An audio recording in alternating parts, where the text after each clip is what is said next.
After the death of Moses, the servant of the Lord said to Joshua, son of Nun, Moses' aide, Moses, my servant, is dead. Now then, you and all these people get ready to cross the Jordan into the land I am about to give to them, to the Israelites.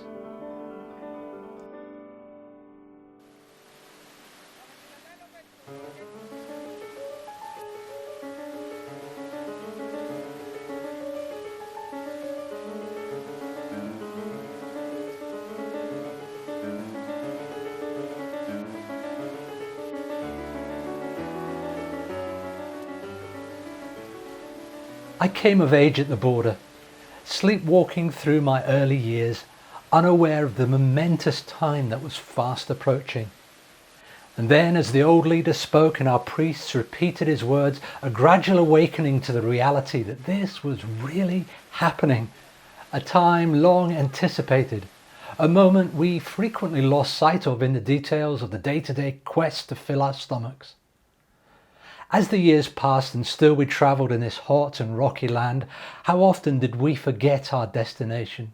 How often did our fathers recall the good old days? And yet, passed on to us, still there remain the stories of rescue and deliverance, of journey and direction, and ultimately of mercy amongst the failure. We never knew quite when, but we long knew where we were heading.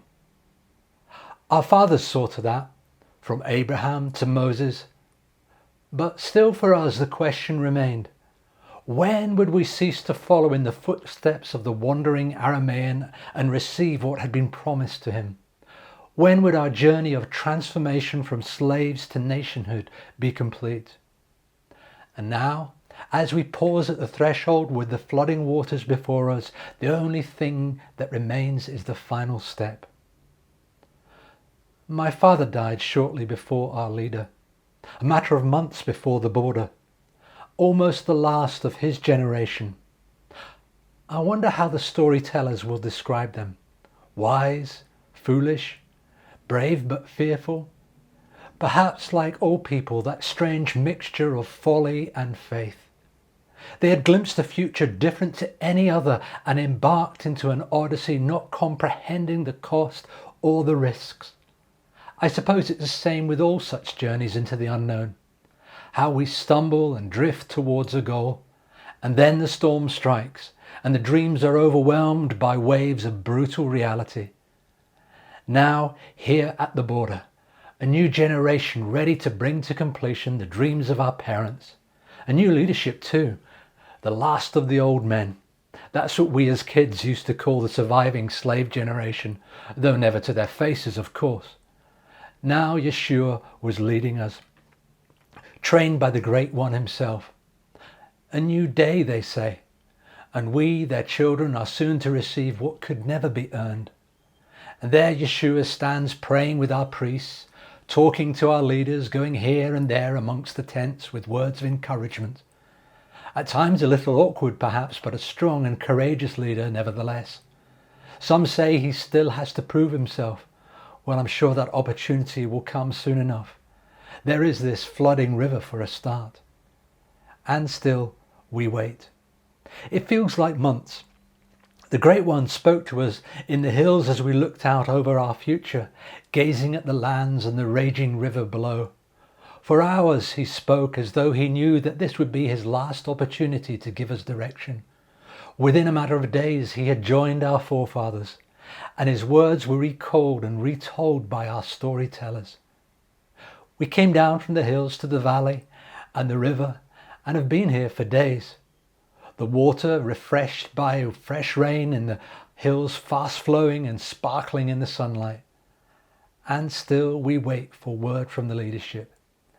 It feels like too much thinking time as we stew over what might lay ahead. My friend Baruch said, "We've waited 40 years, it's time to get on with it. If we have to do this, let's do it." I understand what he means. Surely if we are not to repeat the mistakes of our parents, we just need to get on with it.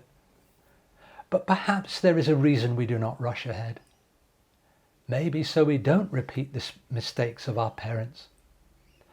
So still we wait, and the storytellers wander around the camp each night, reminding us of the words of the Great One.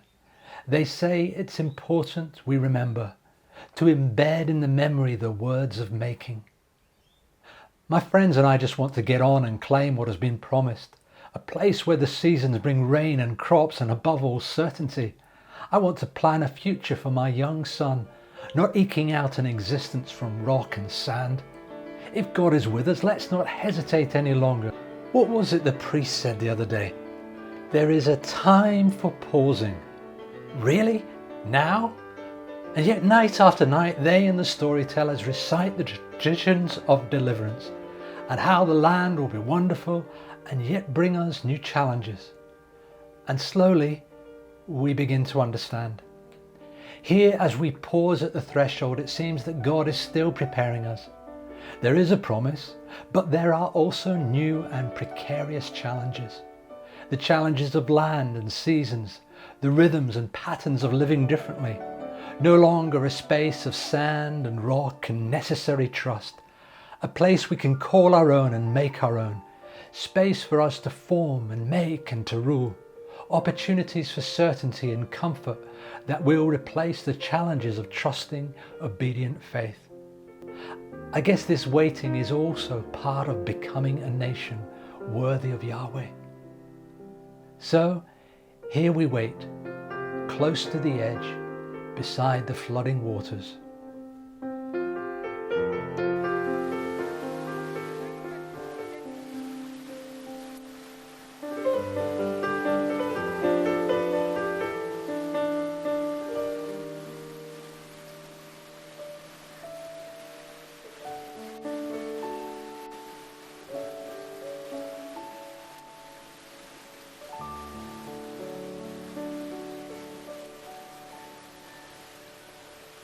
I wrote that short piece with an idea of thinking about what it would look like to be on the border about to enter the promised land and all that that entailed for the Hebrews as they left the desert and entered into settled space, waiting on the border. That time of waiting and considering on the cusp of great decisions is more than just 3 days for those people. At the end of Deuteronomy, Moses dies having given the mother of all sermons, and most of the book of Deuteronomy is taken up with him warning the people and telling them how to live in the promised land. And so this period on the edge of the land is probably meant to represent a significant period of time. Can you imagine that new generation wanting to get on with it? And this ponderous old leader starts talking and talking and talking. And this space between here and the next thing is called, in theological terms, the liminal space. The Celtic Christians would often pause at a threshold of a home to note the moment of transition, or there would be brief prayers of blessing if someone was leaving. In our culture, we are keen to get on with it, the next thing, and the next thing, and the next thing. I remember playing golf on one occasion with a friend, and the friend said to me after a few holes, "It's been really enjoyable watching your back on this golf course, Julian." And I realized he was gently chastising me for not walking with him and chatting and savoring the moments between the shots and between the holes. Instead, all I was thinking about was the next shot. Because it's the space between the next shot and where you connect. It's the space between the shots where you connect. So this time between spaces, between places, between decisions, between big events perhaps, is so important. It is a creative space, a space where things are birthed or dreamed of that could not occur in the hurly-burly while we're busy doing the next thing. A space to imagine, a space to find out what might be. These things cannot be birthed in the management and planning and living of daily life. We are, in a sense, always moving between here and there in our lives. But this edge place is a holy place. The Celts would call it the thin place. And you have to be taught how to live there, writes Richard Rohr, the writer. To be in the center of things has its hazards. You become focused on the system, the structure, the company, the church, and so on. To be on the outside, you can just fire your arrows or prophetic warnings and criticisms into the center. But to move, or to be on the edge, to move between the two, to challenge and to flex and to be sometimes in one and sometimes the other, that's a harder space to be. You want to recognize the benefits of both sides, but it's not always easy to be there. To be on the edge of a thing is a challenge.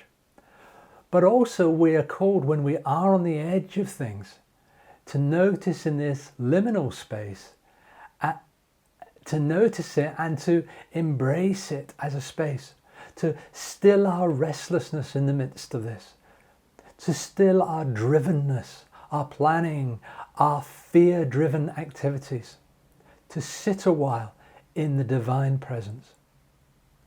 I wonder what situation you're in that forces you to stop at the edge, beside the rushing waters. Maybe you've had ill health, or you're between jobs, or there's been limitations caused by this pandemic. Maybe you're between projects at the moment. Or if you're part of a church, you're between pastors, about to do your next big thing. What does God want to teach you during this time? Are you pausing long enough in the presence of divine love to notice?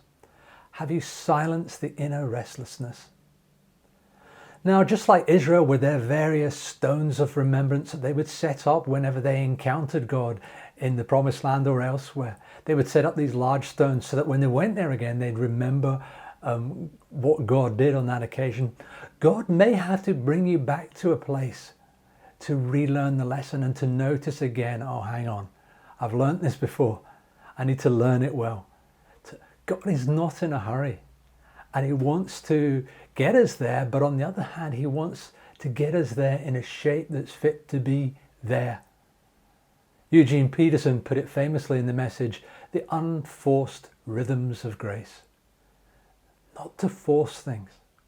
For planners and go-getters and action-orientated people, that's a hard lesson to learn, but it's part of the Christian journey. And what happens for us in that situation is that we find every reason to get moving, to plan, and those things are shouting in our heads. But it is in the journey that we grow and are transformed. And we Westerners so often don't get this, and not just Westerners, but others too. We want to be busy doing the stuff. But the route to the promised land from Egypt is only about 3 days walking, but it took Israel 40 years. Because that journey was them becoming a people. It took a day for them to get out of Egypt, but 40 years to get Egypt out of them, somebody has once said. They were becoming a people of God. They were moving from being a slave people with a slave mentality to being a people birthed in freedom by the living God, and becoming a community significantly so together. So that liminal space is a space of waiting and praying and seeking and dreaming. Maybe you're dreaming of fresh things and what's going to happen next, and that's good. Okay, birth it in prayer. Birth it in your heart during those liminal times at the edge of the river. All those hopes that you have, let them gestate and grow. But keep on being still and know that God is there at the side of the rushing waters, close to the edge, transforming our restlessness.